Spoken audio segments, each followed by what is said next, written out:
చూస్తా ఉన్నా. నిన్న వైఎస్ జగన్కి రాళ్ళు ఇసిరారంటే ఎవరు? అదేంటి చిత్రమో పాపం. ఎప్పుడు ఎలక్షన్లు రాగానే ఆయనకి ఏదో ఒక గాయం జరుగుతుంది. కరెక్ట్గా ఎలక్షన్ల ముందే ఎవరో ఒకరు చచ్చిపోవడం లేదా చంపేయడం. అంత హై సెక్యూరిటీ సిఐఎస్ఎఫ్ ఉన్న వైజాగ్ ఎయిర్పోర్ట్లో 2019కి కోడి కత్తితో గాయం చేశారంట అక్కడ. సరే, మనందరం ఏం చేశాం? జనం కూడా ఏంటి కదా, మన తిలక్ గారు చెప్పినట్టుగా, దేవరకొండ బాలగంగాధర్ తిలక్ చెప్పినట్టుగా,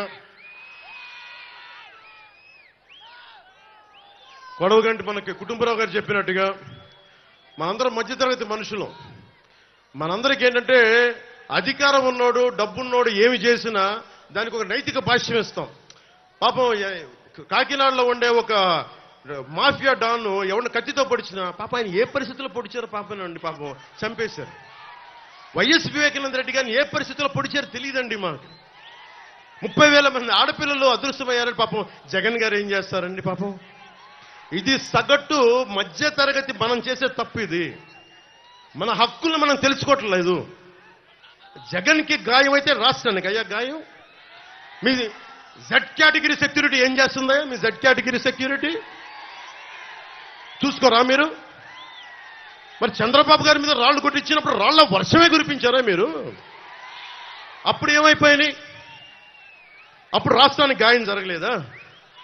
అంటే మీ మీద ఇంత గులకరాయి పడితేనే గాయం అయిపోయినట్టు. ఏమో ఎవడు చేశాడో నా సంతాపం నాకు బాధ కలుగుతుంది. నన్ను అడిగారు ఈ రోజున స్టేట్మెంట్ ఇవ్వమని చెప్పారు మా పార్టీ వక్తలందరూ.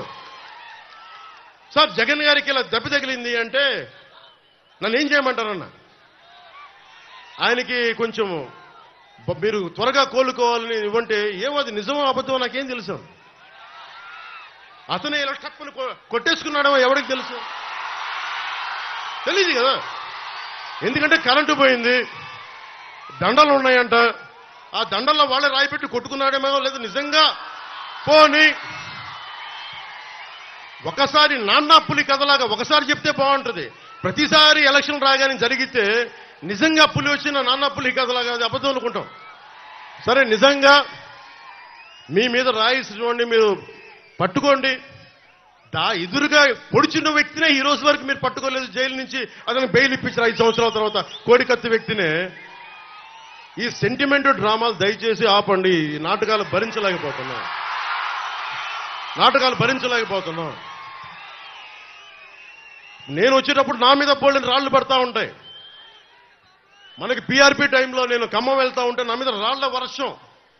మా వాళ్ళందరికీ మోకాళ్ళు ఇరిగిపోయినాయి, నాకు ఈపుల మీద రాళ్లు పడ్డాయి. ఆ రోజున చెప్పుకోవడానికి మీడియా కూడా లేదు. మొత్తం కరెంట్ ఆపేశారు రాజశేఖర రెడ్డి గారి ప్రభుత్వం. మరి దెబ్బలు తిని మేము వచ్చాం. నా స్టేజ్లు కూల్చేశారు. కాదు, నేను ముఖ్యమంత్రి కొడుకుని కాదు కదా, ముఖ్యమంత్రిని కాదు కదా. మన కథలు ఎవరికి తెలియవు. జగన్ గారికి ఎంత రాగానే అయ్యయ్యో ఎంత బాధ జరుగుతుందండి. అయ్యయ్యో పాపం. అమర్నాథ్ని తిరుగు తోటలో కాల్ చేస్తే పాపం లేదు. అది వైసీపీ వాళ్ళకి పట్టదు. రేపల్లెల్లో ఒక ఆడపడుచుని దారుణంగా భర్త ముందు మనకి మానాన్ని పాడు చేస్తే పాపం దొంగతనం చేయడానికి వచ్చారండి. అలా అనుకోలేదండి. దొంగలని దుర్మార్గుల్ని వెనకేసుకొచ్చే వస్తే మనుషులు. జగన్ గారితో ఇంత పడగానే నాకు నిజంగా అనిపించింది, జెడ్ కేటగిరీ సెక్యూరిటీ మీరందరూ ఏమయ్యారయ్యా? పోలీస్ అధికారులు ఏమయ్యారు? డీజీపీ గారు ఏమైపోయారు? ఇంటెలిజెన్స్ ఆఫీసర్ గారు ఏమైపోయారు మీరంతా? ఒక అందరినీ దాడి చేసే వ్యక్తి అతని మీద దాడి చేయడానికి ఎవడన్నా సంతోషిస్తాడు? మనకి నిజంగా సాహసిస్తాడా? నిజంగా ఇంత యంత్రాంగం ఉండి పట్టుకోవడానికి మీకు ఎంతసేపు పట్టుకోవడానికి? రేపొద్దున ఎవడన్నా పట్టుకుని కూడా వాళ్ళు ప్రేరేపించారు, వీళ్ళు మీ వాడే చేశాడేమో. 2019లో మీ కూర్చోబెట్టి కోడి కత్తి కోసం జగన్ గారు సీఎం అవ్వాలని డ్రామా ఆడటానికి నేనే పొడిచానని ఆ అబ్బాయి చెప్పాడు. ఈరోజు అలాగే చేశారేమో కనుక్కోండి. కానీ నేను మీకు చెప్తున్నాను, ఇలాంటి డ్రామాలకి మనం పడాల్సిన అవసరం లేదు. దయచేసి పడకండి. నిర్ద్వందంగా దాన్ని తీసి పక్కన పెట్టండి. అరే, ఇద్దరు చెల్లెళ్ళు సొంత చెల్లెళ్ళు. అరే, మా నాన్నగారిని చంపేశారు, మా చిన్నాయిని చంపేశాడంటే అడ్డగోలుగా బద్దలు కొట్టి కత్తితో పొడిచి చంపితే అందరూ గుండెపోటు వచ్చి పడిపోయాడండి, గుండెపోటు వచ్చి పడిపోయింది. వీళ్ళ కథలు మనం ఎలా నమ్ముతాం? ఈరోజు ఆయన వివేకానంద రెడ్డి గారు అమ్మాయి సునీత గారు వైరాలజిస్ట్, ఆవిడ అమెరికాలో చదువుకున్న వ్యక్తి, వైరాలజిస్టు.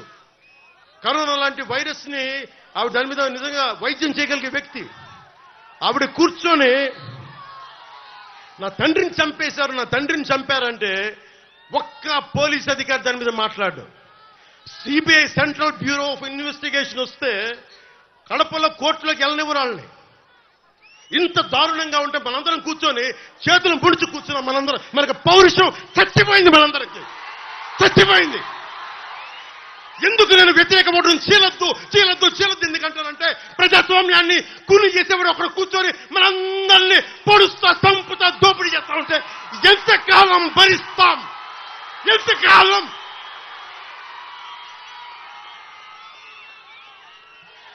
సుగాలి ప్రీతి 14 ఏళ్ల బిడ్డని స్కూల్కి వెళ్తే 10 మందిని నాశనం చేస్తే దాన్ని పట్టించుకోడు ఎవడు.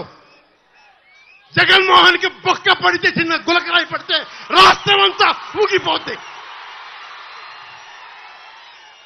సగటు మనిషి బాధ మనకి తెలియదు, సగటు మనిషి బాధ మర్చిపోయాం. నిజంగా నాకు ఆవేదన ఉంది, ఏడుపు వస్తుంది. తప్పు జగన్మోహన్ రెడ్డి కాదు, మందే. మనకు పౌరుషం చచ్చిపోయింది. ఇందాక తెనాలో చెప్పినట్టుగా దాస్యం చేసే కంటే కూడా చచ్చిపోవడం మేలు. దాస్యాన్ని ఆపేద్దాం.